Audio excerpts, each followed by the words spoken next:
Hey everyone, welcome back to the channel. Before we dive into today's video, just a quick heads up, this one's pretty dark. We're talking about real crimes, real victims, so viewer discretion is definitely advised. Look, we all spend hours scrolling through Instagram, Facebook, TikTok. It's just part of life now, right? But what happens when someone's online life bleeds into real-world violence? Today, we're covering 6 absolutely chilling cases where social media played a deadly role in murder. So grab your headphones, maybe keep the lights on, and let's get into it.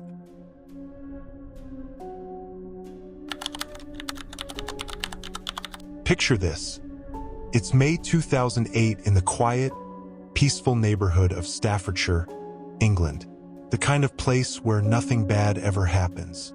Until it does. A delivery driver shows up at Sarah Richardson's house and immediately knows something's wrong. There's broken glass everywhere. Blood.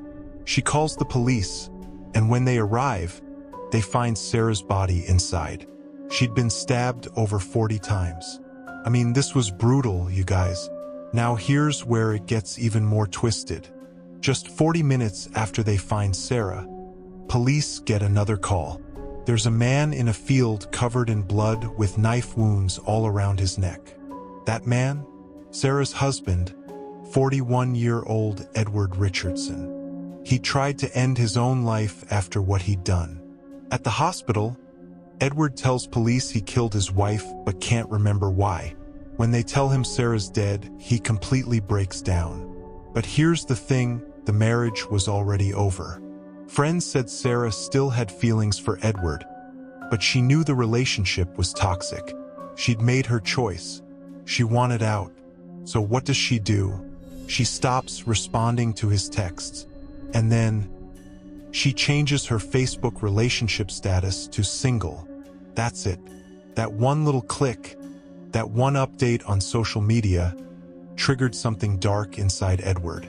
He drove to her house, smashed through the front window, found her in the bedroom, and stabbed her repeatedly. All because of a Facebook status. Edward Richardson was found guilty of murder and sentenced to at least 18 years in prison. It's terrifying to think something so small, something we do without thinking twice, could set off a chain of events that ends in murder. Alright, this next one is genuinely disturbing, so bear with me. Meet Alyssa Bustamante from St. Martin's, Missouri. On the surface, pretty normal teenager. A little rebellious, kind of awkward, but nothing that would make you think twice. She got good grades, wrote poetry, went to church. But underneath all that was something seriously broken. Alyssa didn't have an easy childhood. Her mom was a drug addict. Her dad was in prison. So she and her siblings were raised by their grandparents. They moved from California to Missouri hoping for a fresh start. And for a while, things seemed okay. But in 2007, something snapped. Alyssa tried to take her own life. She spent 10 days in a psychiatric hospital and was put on antidepressants. After that, she started cutting herself and showing the scars to her friends. Here's where social media comes in. Online, Alyssa became a completely different person. On Twitter, she posted about hating authority. On MySpace and YouTube, she literally listed her hobbies as cutting and killing people.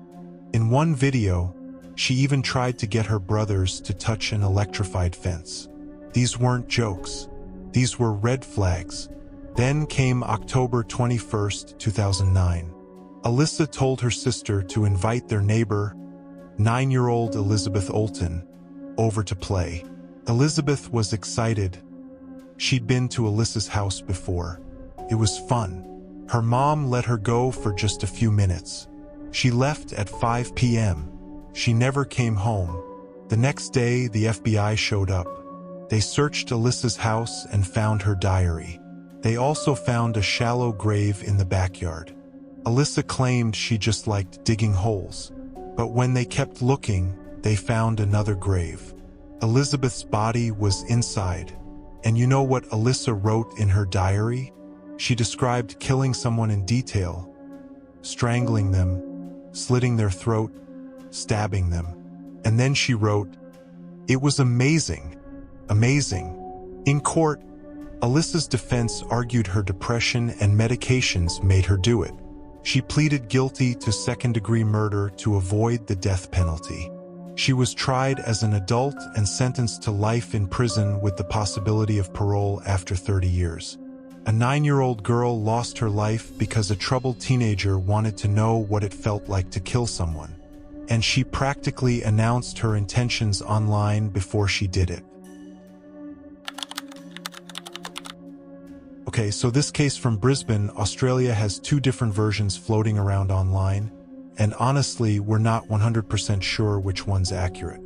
But what we do know for sure is that it happened, and it's absolutely tragic. Version 1. Sarah Elston and Daniel Garcia Manzano were exes. Daniel messaged Sarah on Facebook suggesting they meet up. Sarah, who'd once described him as crazy, but a good kind of crazy, agreed. In June 2008, Daniel showed up at her apartment. The moment she turned her back, he stabbed her repeatedly. Neighbors heard screaming, but disturbances were common in that area, so no one called the police. Sarah's body wasn't discovered until the next day. Now, version 2 paints a darker picture. In this version, Sarah and Daniel were never a couple at all. He'd approached her at a bar one night and became obsessed. He started following her home, stalking her. Sarah, being the kind and friendly person she was, decided to handle it herself. She invited him over to talk, hoping to make him stop. Her friend was there too, but Sarah asked him to leave so she and Daniel could speak privately. Big mistake. The second her friend left, Daniel pulled out a knife and attacked her. Her mutilated body was found the next day. Either way, the truth is this: Daniel Garcia Manzano was suffering from acute paranoid schizophrenia. He was on medication and under an involuntary treatment order. He was found mentally unfit to stand trial and placed in a secure psychiatric hospital indefinitely. A young woman's life was violently taken, and social media was the bridge that brought her killer into her world. Divorces can get messy, but this one turned deadly. Ed Amon and his ex-wife Lisa Beverly from London were not on good terms after their 2007 divorce. Things got worse when Ed called the child support agency in September 2009 and told them he had no money. He wasn't paying child support anymore. But here's the thing: Lisa had called the CSA the day before and told them Ed was lying. He wasn't unemployed. He had money, so the agency sent Ed a letter demanding £400. Lisa was thrilled. She posted on Facebook, "Now who's laughing? You got dumped big time by the CSA, so now leave us alone for good. Your son hates you and so do I." The next day, Lisa Beverly was found dead in her home. She'd been stabbed multiple times in the neck, brutally slashed with a knife, and it was her 5-year-old son who found her. He walked into the living room and saw his mother's body lying in a pool of blood. He called his grandfather, thinking his mom had a diabetic episode. But when his grandfather arrived, he was faced with a murder scene. Ed Amon was arrested. His story: Lisa had asked him to help stage a robbery for insurance money. When he got there, she was already dead.